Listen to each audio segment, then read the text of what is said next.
Hi, and welcome. You're listening to the X22 Report. My name is Dave, and this is episode 589, and today's date is February 11th, 2015. And the title of this episode is Authorization for War, Phase 1 completed. Next phase for central bankers, war. Let's get right into the economic collapse news. Now, we understand all the European nations, the United States, and other nations are looking at Greece at this point in time. They want to see how this is going to play out. And we understand that Greece wants a debt write-off. They want an end to austerity. There are protests that are going on all across Europe, anti-austerity protests. France, Spain, Italy, Cyprus, Portugal, and many other countries are looking at Greece to see what happens. Now, Greece is still working with the Eurozone. Of course, they gave them ultimatums, and they're also looking to extend the funding for 6 months. It's a proposal. And we understand that Russia has extended a hand saying, listen, if you like to maneuver your country towards Russia, we will lift the food ban, we will spur economic growth, and we will help you out. China right now is saying the same thing. They're extending a hand saying, listen, if you need assistance, we will help. Greece's Prime Minister, Alexis Tsipras, was invited to visit Chinese counterpart. The news comes a day after the minister of the Greek new government said the country may turn to China. China heard this, and they said, okay, let's meet. Let's talk about what's going on here. Here in the United States, we understand the government is continually manipulating all the numbers. Unemployment, GDP, inflation, the stock market, precious metals, oil, you name it, anything they can manipulate that has to do with statistics and numbers, they can do it. Everything else, they just hide. How many retail stores are closing? How many people got laid off in retail? How many layoffs are actually occurring in the oil industry? How many layoffs are occurring everywhere else in the country? Inflation in the supermarkets on food. How they're suppressing precious metals. They pretend that this is all not happening. How real estate is declining, imploding on itself, not doing as well as everyone thinks it is doing. Actually, a lot of the homes today are on the market for almost 120 days. There are no buyers out there. We see that Rand Paul is out there once again, and he wants to audit the Fed.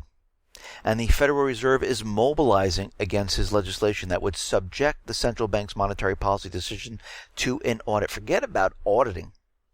Let's get rid of them. The government can coin their own money. There is no reason to have the Fed. They can cancel the Fed's charter at any time. So let's do it. Who cares about auditing? They're going to hide and not show the real books anyhow. Plus, they'll never let this happen because it is a private corporation, and they'll always get around it. Now, John Williams was out there. He is from shadowstats.com. And he says the payroll job reports no longer make any logical or statistical sense.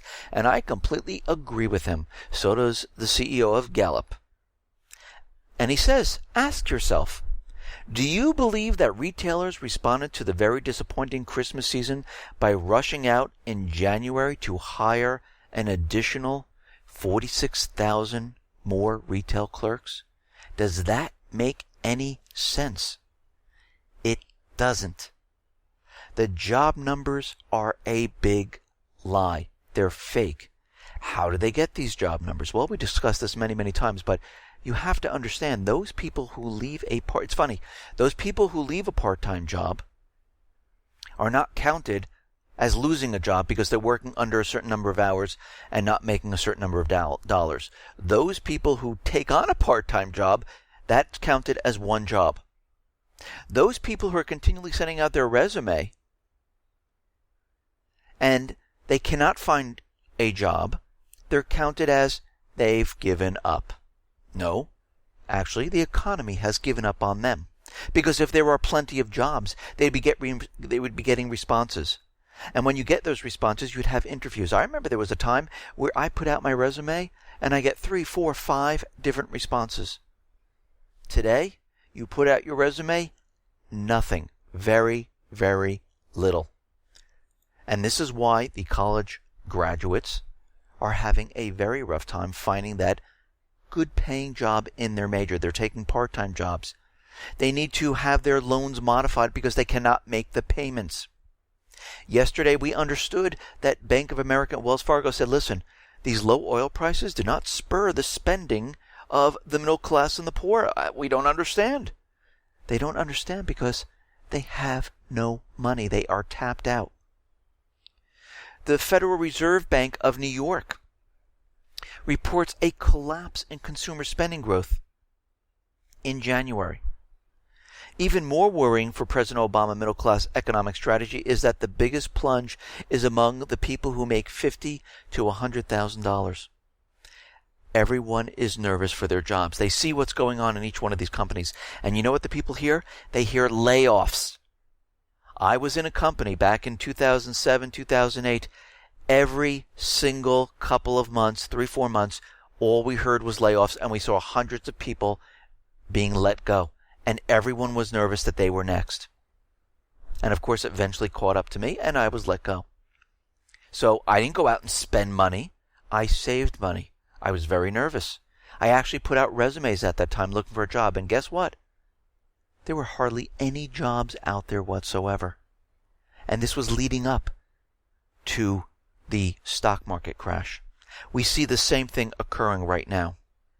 So we understand that people are not spending money. People are being laid off all over the place. Target, 550 people in the Twin Cities. Canon Metal, 1,000 workers. FMC Technology, 2,000 jobs. And we see this continually ongoing. More and more people are getting laid off. More and more retail stores are closing, and these people are getting laid off. There are no jobs. They're getting tighter, fewer, and people are getting nervous.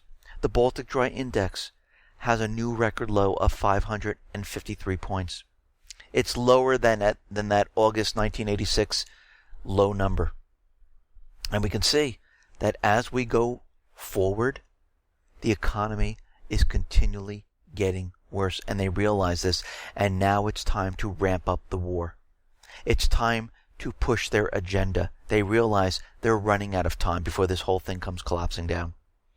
Before the people of the world say, hey, you governments, you central bankers, you're the ones to blame for all of this. Greece has already woken up. The people there realize, yeah, all this debt, it doesn't work. It makes it worse. And this is proof. This was a test. This was proof that as you continually put more and more debt on a country and have austerity, jobs are not created. Economic growth is not created. Hardship is created. People living on the streets is created.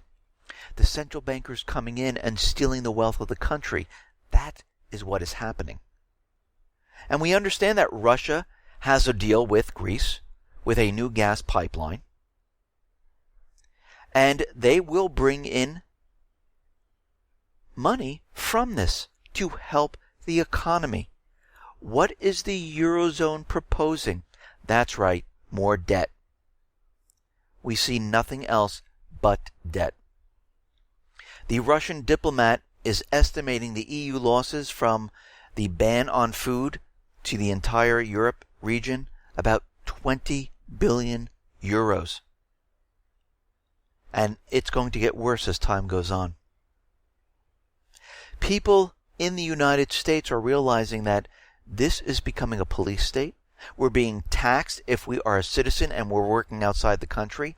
And we see, and this is coming out of the Washington Times, U.S. mass exodus. Record number of Americans renounce citizenship in 2014. And we can see that number has risen from 2013, 2,999 to 3,415. And we can see as they continually push new bills, new laws, and they lock down the country, like having the real ID, where you'll need this to fly within the United States, or a passport. Your driver's license is no longer accepted when I think 2016 comes about. So basically, right now, to fly within this country, you're going to need your papers. And eventually what's going to happen is they will set up checkpoints on the borders of each state. Papers, please, to enter this state. And you'll take your real ID. They'll scan it and say, okay, you are who you are. Proceed. Sounds very familiar to other countries, maybe like Germany back in World War II, where they were allowed to stop you at any time and ask for your papers. And that will most likely occur here as time goes on. We also understand that government agencies are continually violating our Fourth Amendment by spying on us.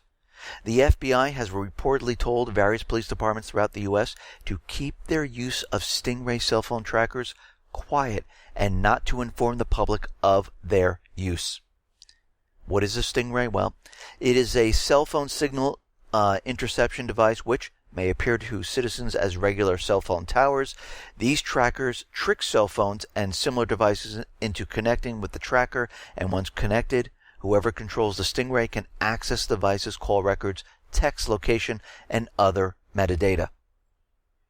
Originally, the trackers were developed by the Harris Corporation for use in anti-terrorism operations throughout the U.S., but they couldn't find any terrorists because they're all created by the U.S. government, CIA, Mossad, MI6, so they had to turn it towards the people because that's why they really wanted this technology. But the trackers, again, have been used for tracking different people.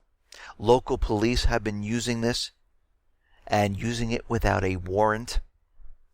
And we can see that the FBI, the police, this is in violation of the Fourth Amendment. And ARS Technica attempted to contact the FBI about the letter and their desire to keep the trackers technology a secret, but the FBI would not respond. A lawyer with the Electronic Freedom Foundation said, "It's remarkable to see collusion by state and federal agencies to undermine public record requests, which are clearly aimed at keeping the public in the dark about how these devices are being used." Well, they're keeping an eye on the American people. The FBI is being sued over the Dirtbox airborne cell phone spying.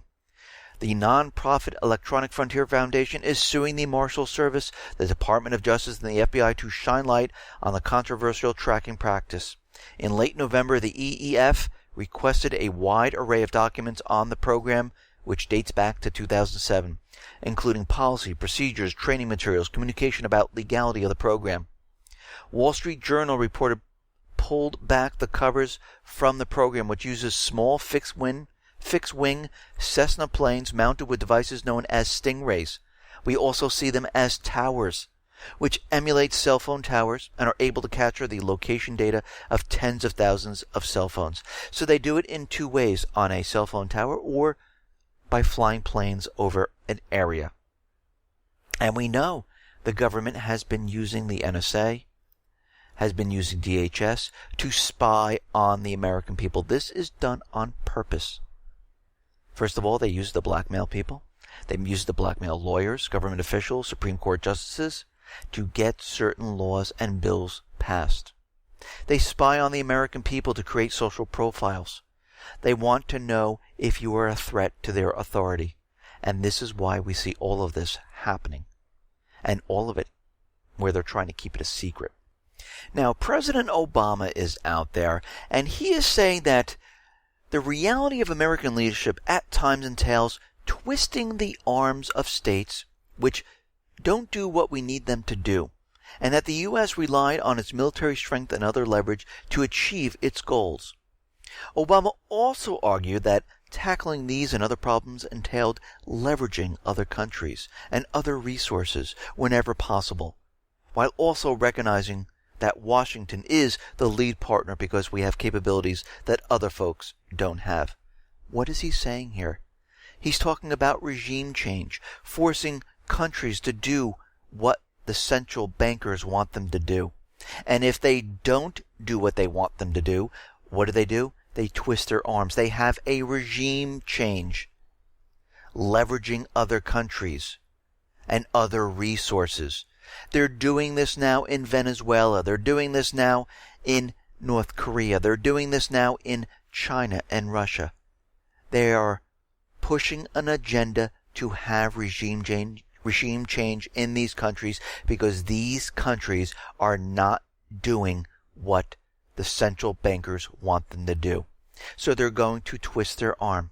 They're going to use other resources. They've done this in the Middle East. They've done this in Ukraine. But again, it doesn't mean the countries are going to cooperate. It doesn't mean the people are going to cooperate. And we can see that everything they've been doing is falling apart. And they know this. They understand this. Remember when Obama said we're going to have troops leave Afghanistan? And we looked at the situation and we saw that the new president of Afghanistan, which John Kerry helped get elected, because they wanted a certain candidate in there that would sign the bilateral security agreement, which would give immunity to the soldiers. Well, he signed it, as we know. And we also said they will never give up Afghanistan. First of all, there's a huge amount of natural resources in there: copper, lithium, oil, the poppy fields, which they use to create opium, which they sell overseas to pay for their covert operations. It's in a strategic location. Well, we can see already that the United States might slow down its troop withdrawal from Afghanistan. Why? Because the Islamic State is in Afghanistan. And we knew this was a complete made-up situation because they knew how were they going to keep troops in there. Because Karzai didn't sign the bilateral security agreement, and this is why the troops had to leave Afghanistan. Now it is signed, so the troops can stay in there. So they had to create and maneuver the proxy army to Afghanistan, throw up a couple flags, maybe have 2 or 3 of them in there, and say, yes, the Islamic State is there, we need to stay. And right now we can see Obama is going to make the decision to slow the troop withdrawal and maybe even ramp up the troops going back into Afghanistan. And we knew this was going to happen. We see that Russia is going to take part in Venezuela's military exercises. Russia Defense Minister confirmed on Wednesday that Russia will participate in joint air defense and artillery drills with Venezuela. Russia is actively pursuing defense cooperation with Latin American countries because they realize they need to be in this area. They realize that World War III is coming, and the central bankers are pushing regime change in all of these countries, in Argentina, in Venezuela, in North Korea, in Iran, in Syria, in China and Russia itself. And we can see right now that Russia is maneuvering to these countries. China is doing the same thing. They understand what's coming. And they're pre-positioning themselves. They are getting ready. Turkey right now is refusing to join the anti-Russian EU sanctions. Why would they? They don't want to join those EU sanctions. The minister explained that Moscow is an important trade partner. I mean, at the end of 2014, they had trade between each other around $30 billion. Why would we want to stop this? Turkey has capitalized on Russia's EU food ban, boosting its exports of fish, meat to record highs. Russia is now also buying Turkish milk and eggs. Russia is also working with Turkey to have a pipeline, which they will control. And it will bring in a lot of money, revenue for the country. So they're not going to cooperate with the sanctions. Greece now is turning away also, saying that they will veto any new sanctions. And soon other European countries are going to say, you know what? We had enough of this. France was doing this. But guess what? They staged a false flag event to bring them back in. Any country that's trying to leave right now and say, you know what? We don't want to be part of this coalition. We don't want to have sanctions anymore. We're kind of done with all this. They're going to have a false flag to pull them back in. And we can see the peace deals right now are ongoing in Minsk. And it looks like they might have something where there could be peace. And we see that Putin was there, Merkel was there, Hollande was there, and I think the president of Belarus was there, Poroshenko was there. The question is, where was the United States? Where was the United Kingdom? Nowhere to be found. They weren't invited, and they didn't say, can we attend this? Because we would like to have peace. No, they stayed out of it. Because in reality, the central bankers don't want peace. They want war. And they're going to push war as hard as they possibly can. We understand Obama was out there saying that Russia is trying to redraw the map of Europe. Well, but it looks like it's actually the opposite, because if you look at the United States government, the central bankers, they have been redrawing the map of the Middle East, Eastern Europe, by having regime change, by having the Islamic State in there, calling for a caliphate. So who's really redrawing the map of these regions? It's the United States government. It's the central bankers. That's what's really going on. Now, during these peace talks in Minsk, we see that the southeastern people of Ukraine encircled thousands of Kiev troops. There's about 5,000 Kiev troops that they've surrounded, and they confiscated their military hardware, including 50 tanks, 200 armored vehicles, 50 artillery rocket systems, and they're trapped in this area. Now, we understand why Poroshenko is talking peace, because he realizes that with these draftees who are not trained, who don't want to fight, he has no way of winning this whatsoever. The people in the southeast are, they've been in battle, and they're fighting for a cause. The people in the Ukrainian army, they're not fighting for anything. They just want to be home with their families. They just want to go to work. They want to make a living. They don't want their entire country collapsing. I think this is what everybody wants. They want peace. They want to support their family. They want to go to work. They want to go on vacation. They want to enjoy life. They don't want to go to war, especially for the central bankers. And we can see that the leaders, they're getting ready to sign this deal. But the big question is what will President Obama do? Will he continue with peace? Or will there be a false flag event in Ukraine to push war? Because what I'm hearing right now is there's going to be no peace, no matter what happens there. Again, it's just a signed piece of paper. It doesn't matter unless all sides say, let's have peace. And Poroshenko is controlled by the central bankers. Poroshenko takes his orders from them because he's in debt to them. And they didn't get what they paid for. They paid for Ukraine. They want the southeastern section because that's where all the production is, the coal mines. They want Crimea because it's on the Black Sea. They don't want the west portion of Ukraine. It's worthless. Nothing's there. And this is why they've been fighting so hard. And the central bankers didn't get what they want, so you can expect something to happen where they're going to blame it on the southeastern people, where they're going to say Russia is invading. And they're going to say the ceasefire deal is off. And again, you have to remember, they went back to the original Minsk deal that Putin put together. I didn't see Obama put forth a peace deal if he wants peace so badly. He could have. I didn't see David Cameron putting together a peace deal. I didn't see this whatsoever. Where were they? Now, Britain is out there, and they are saying that they reserve the right to arm Ukraine. Britain reserves the right to arm Ukraine and will not allow the Ukrainian army to collapse. This is coming from the Foreign Secretary Philip Hammond, which told Parliament on Tuesday. It's a national decision for each country in the NATO alliance to decide whether to supply lethal weapon to Ukraine. Right now, UK is not planning on this. They're waiting to see what everyone else does. But don't worry. Here in the United States, our government officials are sitting around, they're brainstorming, and they're saying, you know something? We need to supply lethal weapons to Ukraine. We need to get this war started any way we possibly can.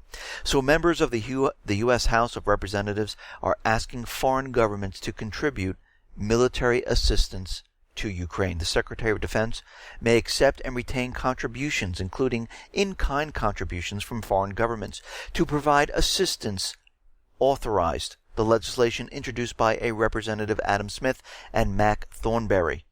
The assistance in which the bill outlines foreign governments can help the United States provide to Ukraine, including lethal weapons, logistical support, supplies, training, and equipment, as well as the sustainment to military and national security forces of Ukraine through September 30th of 2017. If approved, and this bill gets approved, the new House legislation would appropriate $1 billion through September 30th of 2017 to give military and lethal assistance to Kiev to defend its sovereign territory against foreign aggressors. So basically, they're working around the entire lethal weapon fiasco, saying, we received these lethal weapons from other countries, and we're just going to forward these on to Ukraine. This is what's happening right now, because they're driving this war. They don't want it to end. Yeah, there might be a ceasefire, but how many ceasefires have we had so far? A couple. But guess what? The central bankers are not going to give up. Their goal is the same, just like it's the same in Syria. Even though there was a peace deal back in August of 2013, where if Assad gets rid of his chemical weapons, are you satisfied? Will you lay off Syria? Yes, we're fine with it. And look where we are today. Back in Syria, back doing the same exact thing. Now, it looks like the United States military is planning to train the Ukrainian soldiers in March. And this is coming from Commander Lieutenant General Ben Hodges, said that a battalion of U.S. soldiers would train 3 battalions of Ukrainians from the Interior Ministry at the training center in the western Ukrainian city of Lviv. I don't know if I'm pronouncing that right. And we can see they're not stopping. Training is occurring. Bills are being placed in the U.S. Congress to support lethal weapons entering Ukraine any way they possibly can. The Pentagon right now is going to deploy A-10 attack jets and 300 pilots to Germany amid the Ukraine turmoil. Now, they're saying this is a military exercise, and we're bringing all these over there. But as we know, after all these military exercises, the equipment is left in place. We saw this back in Jordan when they were getting ready to invade Syria. We saw with all the European military training, all this equipment, it went to the Baltic states. So these A-10 Thunderbolt II attack jets and the 300 airmen will stay in Europe. Now, out in the Middle East, we see France and the UK, they're going to close their embassies, along with the US, which is leaving the entire area. And the rebels in Yemen, actually the people now of Yemen who've taken over the country, who formed a government, they have seized the U.S. embassy vehicles after everyone had left. And they have seized the embassy after everyone has left. We do understand that Obama is getting ready to bring ground troops, get boots on the ground into Iraq. According to the reports, the president is seeking authorization for at least 3 years of military intervention, at which point the next president could then seek reauthorization. So this is a feel-good thing for the American people in the world to say, it's only for 3 years, so we really don't have to worry about this.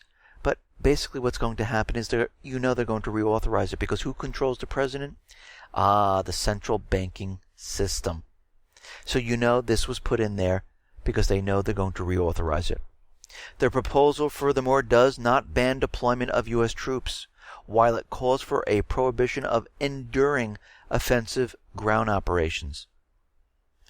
What does enduring mean? Enduring means continuing or long-lasting. So basically what this says is it's continuing or long-lasting offensive ground operation. So basically, what does that mean? How long are they talking about? Because if it can be reauthorized in 3 years, what's the time frame? There really is none.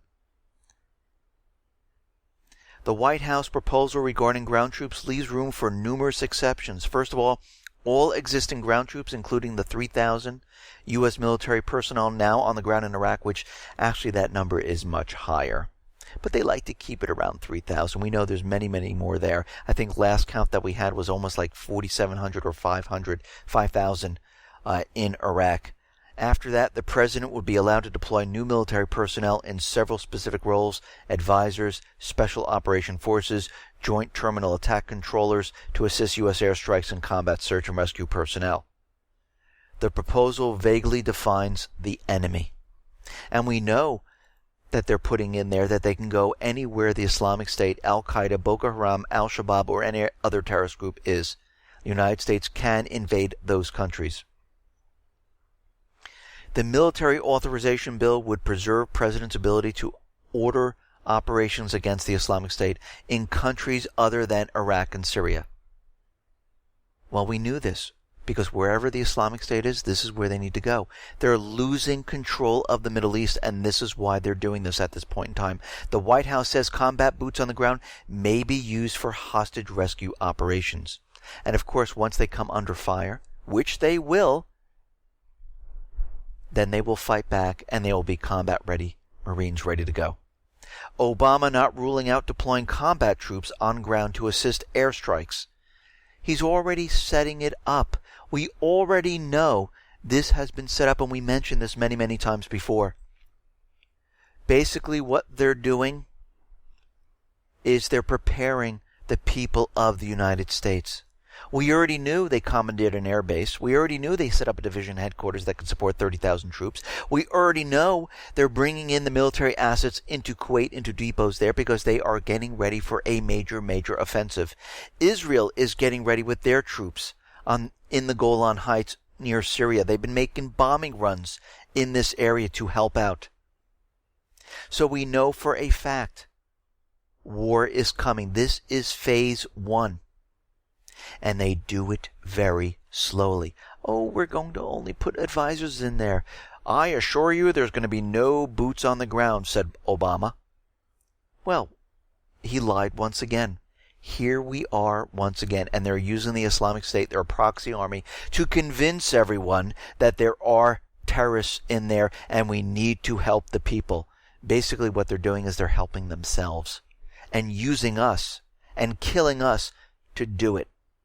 And we have to remind ourselves that Charlie Rangel has a draft bill and a war tax bill waiting, H.R. 747. It will be a universal draft bill. It will include men and women to go into the armed forces. How long do you think it will be until they say, we're reinstating the draft? We need to place a war tax because we are in war once again.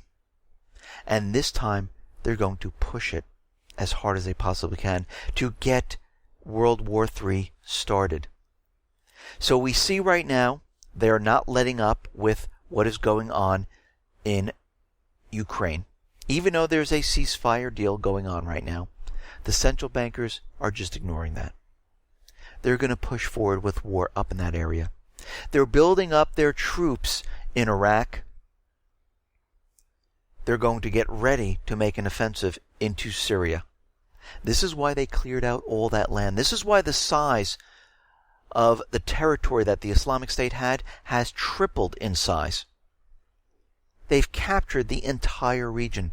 The Syrian armed forces is out of these areas. It's wide open, ready for the U.S. troops and the coalition forces to go in there. Jordan already has troops prepared. We already knew this was coming. This is not a surprise. And eventually, when the time is right,